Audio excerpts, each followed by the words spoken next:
Mga kababayan, may tanong ako sa inyo. Paano kung isang gabi, habang naglalakad ka sa gubat, bigla kang makarinig ng malakas na yabag ng kabayo? Hindi lang basta kabayo, kundi kulay itim, kasing dilim ng gabi. At bago mo pa mamalayan, naramdaman mong parabang may humihila sa kaluluwa mo palayo sa daan.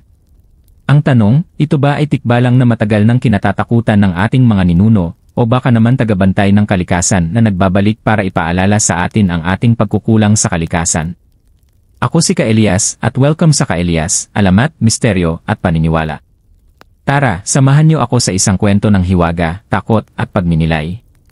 Dito sa ating channel, binubuhay natin ang mga kwento ng ating mga ninuno. Mga alamat, kababalaghan, at paniniwala na hanggang ngayon ay gumigising ng kuryosidad sa bawat Pilipino. Ang pag-uusapan natin ngayon ay ang itim na kabayo sa gubat. Isa ba itong nilalang ng kadiliman, tikbalang na nananabik manlinlang, o isa bang bantay ng kalikasan na may gustong ipaalala? Noong bata pa ako, naaalala ko yung mga kwento ng matatanda sa baryo. Lagi nilang sinasabi, huwag kang masyadong gagala sa gubat lalo na kung gabi. Kasi daw may tikbalang na nag-aabang. Matangkad, kasing tangkad ng punong kahoy, may mata na nagliliwanag, at may katawan ng tao pero ulo ng kabayo. Sabi ng isang lolo ko, minsan daw, may kabataang lalaki na nawala sa gubat ng 3 araw. Pagbalik niya, nangangatog, hindi makapagsalita ng maayos. Ang kwento ng bata, parang hinila raw siya ng isang itim na kabayo. Dinala siya sa isang parte ng gubat na hindi niya kilala, kahit pabalik-balik na siya sa lugar na yun noon. Hindi daw siya makaalis. Para bang paikot-ikot lang siya, kahit na nakikita niya yung daan pabalik sa baryo. Kung iisipin mo, ito mismo ang isa sa pinakakilalang kakayahan ng tikbalang. Ang lituhin ka, palikuliko hanggang mawalan ka ng pag-asa. Pero ang tanong, bakit? Bakit nila ginagawa ito?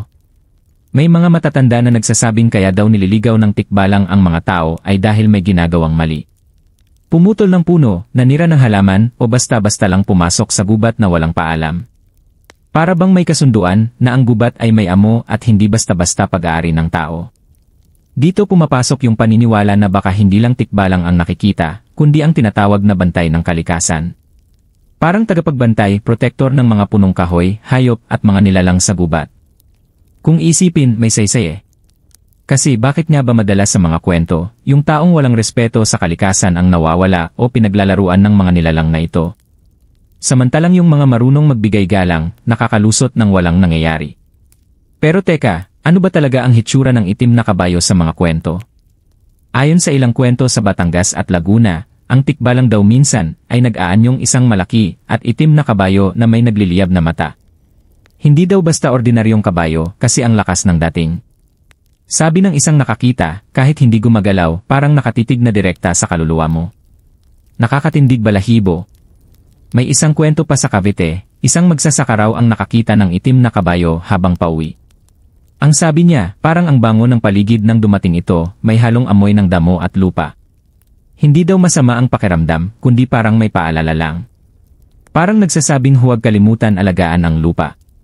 Hindi kaya tayo hinaharangan ng mga nilalang na ito ay para pigilan tayong sirain ang mundo natin.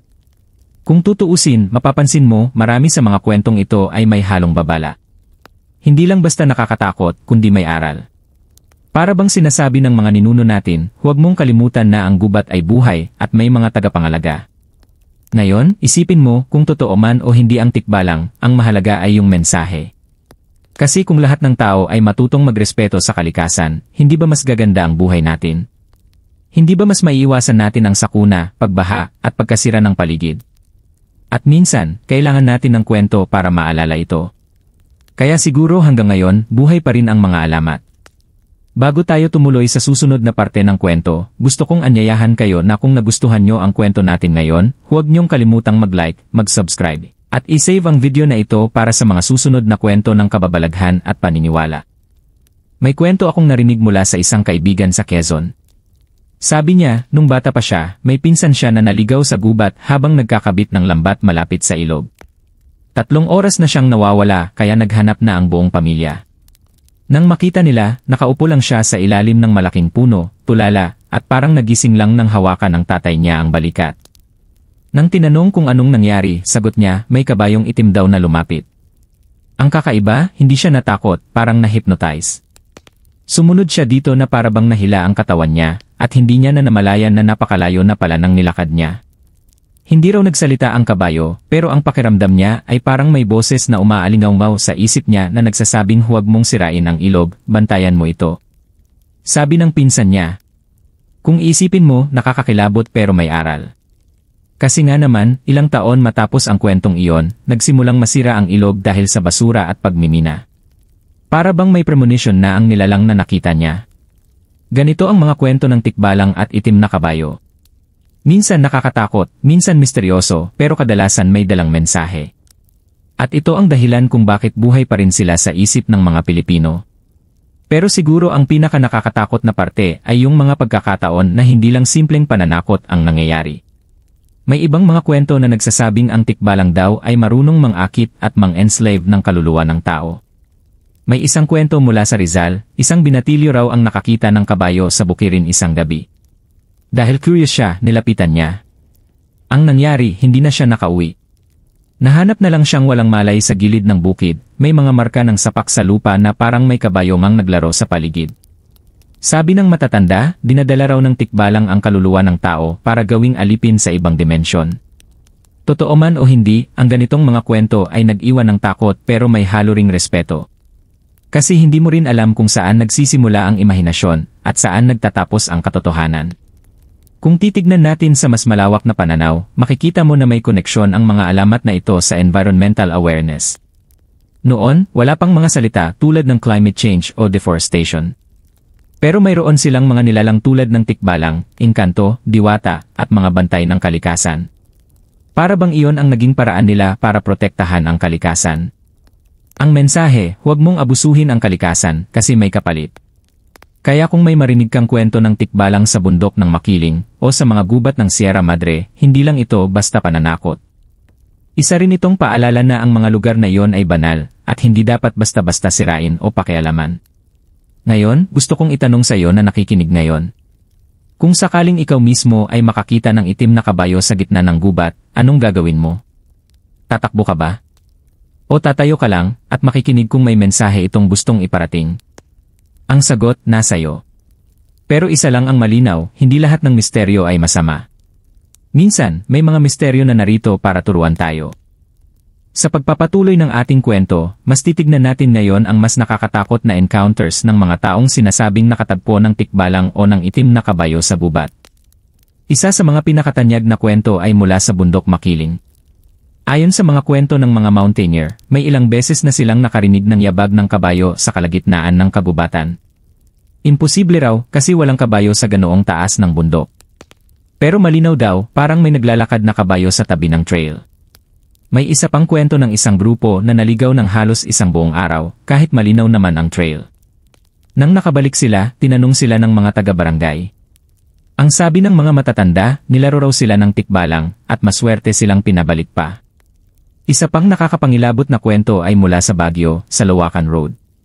Sikat na ito bilang haunted road, pero may ilang nagsasabing hindi lang multo ang nagpapakita dito, kundi isang kabayong itim na tumatakbo sa kalsada tuwing hating gabi. Kapag sinubukan mong habulin o tingnan ng matagal, mawawala ito bigla. At ayon sa ilan, may mga naaksidente na raw dito matapos nilang makita ang kabayong iyon. Sabi ng matatanda, ito raw ay paraan ng mga nilalang na ipaalala na ang lugar ay sagrado, dahil puno ng kasaysayan at dugo ng mga nasawi noong digmaan. Kung mapapansin mo, halos lahat ng kwento ay may dalawang mukha. Yung una, nakakatakot, kasi sino ba namang hindi matatakot kung may kabayo kang makikitang itim sa gitna ng kalsada o gubat. Pero yung pangalawa, may mas malalim na mensahe.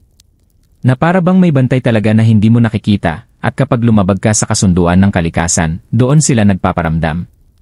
May isang kakaibang kwento mula sa Ifugao. Isang magsasaka ang nagsabing habang nagpuputol siya ng puno para gawing poste ng bahay, nakarinig siya ng malakas na huni ng kabayo. Paglingon niya, wala namang hayop. Pero bigla raw siyang nahulog sa pagkakaupo, at nagising na lang siya sa bahay nila matapos dalhin ng mga kapitbahay. Ang sabi nila, nawalan daw siya ng malay ng halos 1 oras.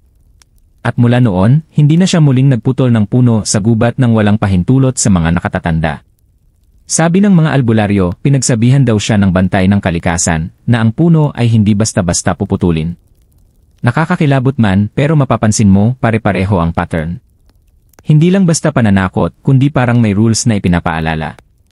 Ang gubat ay hindi laruan, ang ilog ay hindi basurahan, at ang bundok ay hindi minahan. Kung tutuusin, napakaastig ng paraan ng ating mga ninuno para i-remind tayo ng respeto. Gumamit sila ng alamat ng nilalang na tulad ng tikbalang para maging representasyon ng mga batas ng kalikasan. Kasi noon, wala namang written law para protektahan ang mga puno o ang kabundukan. Pero sa pamamagitan ng mga kwento, natatakot at nag-ingat ang tao. Pero syempre, hindi lahat ng encounter ay tungkol sa aral. May mga kwento ring talagang nakakatakot hanggang buto. Isang jeepney driver raw sa Quezon City ang nagsabing minsang nagmaneho siya ng madaling araw sa may bandang Fairview, nakakita siya ng kabayong itim na nakatayo sa gitna ng kalsada. Pagpreno niya, naglaho raw ito. Ang mas nakakatakot, nang dumating siya sa bahay niya, nakita niyang putik ang gulong at may mga bakas ng kabayo sa gilid ng jeep. Sabi niya, kahit anong ipaliwanag, hindi mawala ang kaba sa dibdib niya hanggang ngayon. Kung totoo man o gawa-gawa lang, ang mga ganitong kwento ay nagiging bahagi na ng ating collective memory. Lalo na sa Pilipinas, kung saan malapit ang puso ng tao sa mga alamat at kababalaghan. Ngayon, ang tanong, ano nga ba talaga ang tikbalang?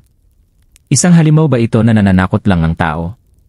O isa itong simbolo ng kalikasan na naniningil kapag nakalimutan na natin ang ating tungkulin bilang tagapangalaga ng mundo? May isa pang kwento na hanggang ngayon, kinikilabutan ako tuwing naiisip ko. Sa isang baryo sa Nueva Ecija, may mag-asawang naglalakad pa uwi galing palengke. Gabi na kaya madilim na ang kalsada. Habang naglalakad sila, bigla raw silang nakarinig ng malalakas na yabag, parang kabayong tumatakbo mula sa malayo. Pero ang problema, walang ilaw, walang kahit anong hayop na dapat nandoon. Lumapit ang yabag hanggang sa tumigil sa harap nila. At doon nila nakita ang isang itim na kabayo, mas malaki pa sa karaniwang kabayo, at ang mga mata, nagliliwanag ng pula. Nang subukan nilang umusad, humarang ito. Nang sumubok silang bumalik, nasa likod na naman ito. Parang nilalaro sila.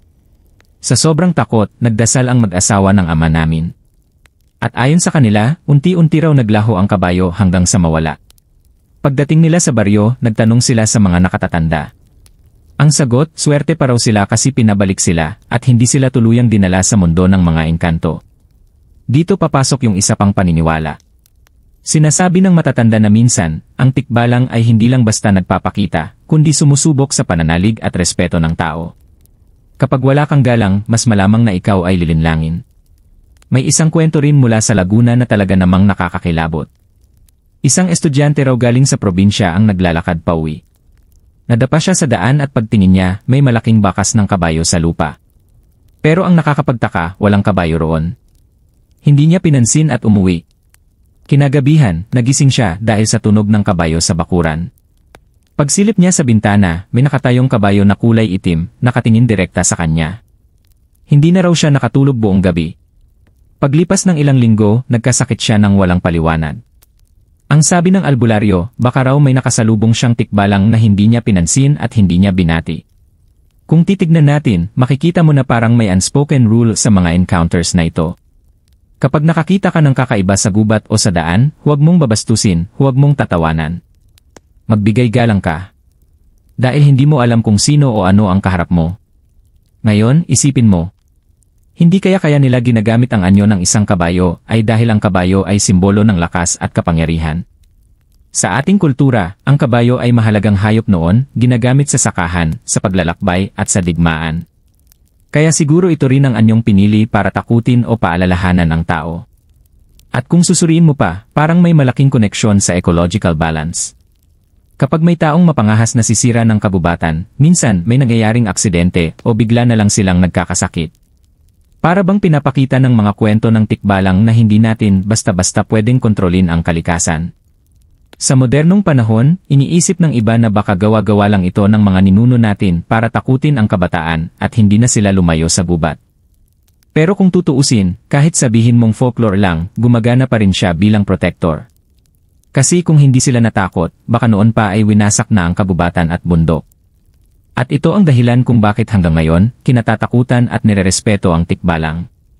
Kasi hindi lang siya kwento ng pananakot, kundi isa ring simbolo ng isang mas malaking katotohanan, na ang kalikasan ay may sariling lakas, at kung hindi natin ito rerespetuhin, darating ang araw na tayo rin ang parurusahan nito. Kung babalikan natin, noong panahon ng ating mga lolo at lola, ang tikbalang ay takot na takot sila. Isa itong babala para huwag maggala sa gabi, huwag manghimasok sa gubat, at huwag kalimutan magbigay galang sa kalikasan. Pero ngayon, sa modernong panahon, mas kumakalat ang mga kwento ng tikbalang hindi lang sa baryo, kundi sa internet. Maraming nagpo-post sa social media ng mga karanasan nila, o minsan video raw na nakunan ng itim na kabayo sa kakahuyan. Totoo man o gawa-gawa lang, mabilis itong nagba-viral. Bakit kaya? Simple lang. Kasi may tatlong bagay na hindi nawawala sa atin bilang Pilipino, ang hilig natin sa kwento, ang pagiging curious natin sa misteryo, at ang takot natin sa hindi natin kayang ipaliwanag. Halimbawa, may mga TikTok at YouTube videos na kumakalat kung saan sinasabi ng mga mountaineers na may narinig silang kabayo sa gitna ng trail. Kahit na wala silang nakunan ng video na malinaw, libo-libo pa rin ang nanonood kasi parte na ito ng collective imagination natin.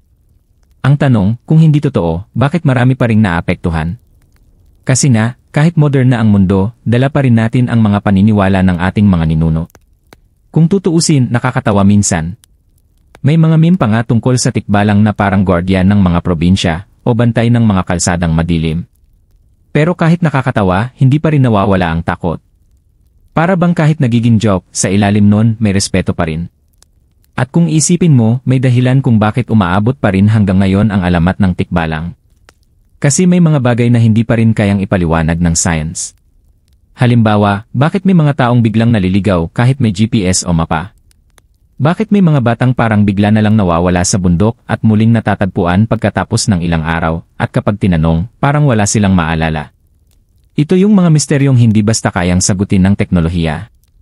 Kaya yung mga matatanda, lagi nilang sinasabi, huwag mong isipin na lahat ng bagay ay kaya mo nang ipaliwanag. May mga nilalang at puwersang mas malaki kaysa sa atin. At kung wala kang respeto, doon ka mahuhulog sa gulo. Isipin mo rin, ang mga kwento ng tikbalang ay sumasalamin sa mga tunay na problema ng modernong panahon. Noon, paalala ito para huwag sirain ang gubat.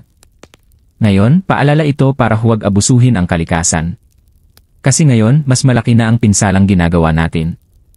Logging, illegal mining, basura, polusyon. Kung ang tikbalang ay tagabantay ng kalikasan, siguro matagal na siyang galit na galit sa ginagawa ng tao. May nagsabi pa nga sa isang forum na baka raw ang mga bagyo, pagbaha, at landslide ay modernong paraan ng tikbalang at iba pang bantay ng kalikasan para paalalahanan tayo. Parang cosmic warning. Hindi man literal na kabayo ang nakikita natin, pero ang epekto ay mas malala. Nakakatuwang isipin pero nakakatakot din kasi baka nga ang alamat ay hindi lang basta kwento, kundi prophecy. Na kung hindi tayo magbabago, may kapalit talaga. Ngayon, gusto kong itanong sa inyo na nanonood at nakikinig. Sa tingin nyo ba, ang tikbalang ay totoo, isang nilalang na umiiral sa mga gubat at bundok ng Pilipinas? O isa lang itong alamat na ginawa para turuan tayo? O baka naman pareho, alamat siya, pero may katotohanan sa mensaheng dala niya?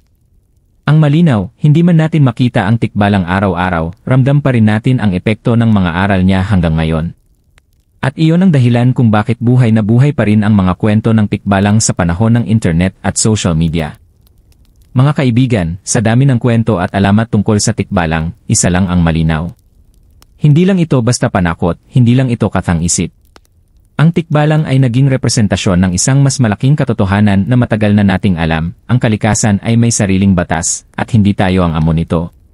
Kung babalikan natin ang mga alamat, ang tikbalang ay laging konektado sa gubat, sa bundok, at sa mga lugar na itinuturing na sagrado. Lagi itong nagpapakita kapag may taong lumalabag, naninira, o walang respeto sa paligid. At kung tutuusin, hindi ba ganito rin ang nararanasan natin ngayon? Kapag sinira natin ang kagubatan, bumabaha. Kapag sinakal natin ang ilog sa basura, nagdudulot ito ng sakit at gutom. Kapag inabuso natin ang bundok, gumuguho ito at maraming buhay ang nawawala. Kung isipin mo, hindi ba ito rin ang modernong anyo ng tikbalang? Hindi man natin makita ang ulo ng kabayo o ang pulang mata sa gabi, pero ramdam natin ang kaparusahan ng kalikasan. Dito natin makikita na ang alamat ay hindi lang kwento ng takot. Ito ay kwento ng pag-ibig sa kalikasan. Ang mga ninuno natin, hindi sila nakapagsulat ng batas para protektahan ang kapaligiran, pero gumawa sila ng mga kwento. At ang mga kwentong iyon ang naging paraan para matutong mag-ingat at magbigay galang ang tao. Kaya kung tanungin mo ako, ang tikbalang ay hindi lang isang halimaw. Isa siyang guro. Isa siyang bantay. Isa siyang paalala na may hangganan ang lahat, at kung tatawid tayo sa hangganang iyon, tayo rin ang mapapahamak. Ngayon, isipin mo sandali. Kung sakaling ikaw ay haharap sa isang tikbalang sa gubat, anong gagawin mo? Matatakot ka ba? O maririnig mo ba yung mas malalim na boses na nagsasabi, ingatan mo ang mundong ito dahil isa lang ang tahanan mo? Kung tutuusin, nasa atin ang desisyon. Pwede nating ipagpatuloy ang pagsira, pagwawalang bahala, at pagtawa sa mga alamat na ito. O pwede rin nating yakapin ang mensahe na dala nila at magsimulang magbago. Mga kaibigan, kung may natutunan tayo sa mga kwento ng tikbalang, ito ay ang simpleng katotohanan, hindi lahat ng nakakatakot ay masama. Minsan, ang takot ay paraan para tayo ay matuto. At sa panahon ngayon na mabilis masira ang ating kalikasan, baka kailangan talaga natin ng takot para maalala kung gaano kahalaga ang mundo na iniwan sa atin ng ating mga ninuno. Kaya sa susunod na marinig mo ang yabag ng kabayo sa gabi, o makita mo ang anino sa gubat na parang hindi mo maipaliwanag, huwag kang basta mangutya. Magbigay galang. Dahil hindi mo alam, baka ang nilalang na yon ay hindi halimaw, kundi bantay ng kalikasan na nagbabantay din sa atin. Ako si Ka-Elias, at ito ang Ka-Elias, Alamat, Misteryo, at Paniniwala. Kung nagustuhan nyo ang ating kwento ngayong gabi, huwag nyo kalimutang mag-like, mag-subscribe, at i-share ang video na ito para mas marami pa tayong kababayang makaalala ng ating alamat at misteryo. Hanggang sa muli, mag-ingat kayo, at huwag kalimutan, ang ating mundo ay may mga bantay, at nasa atin ang pagpili kung makikinig ba tayo sa kanila.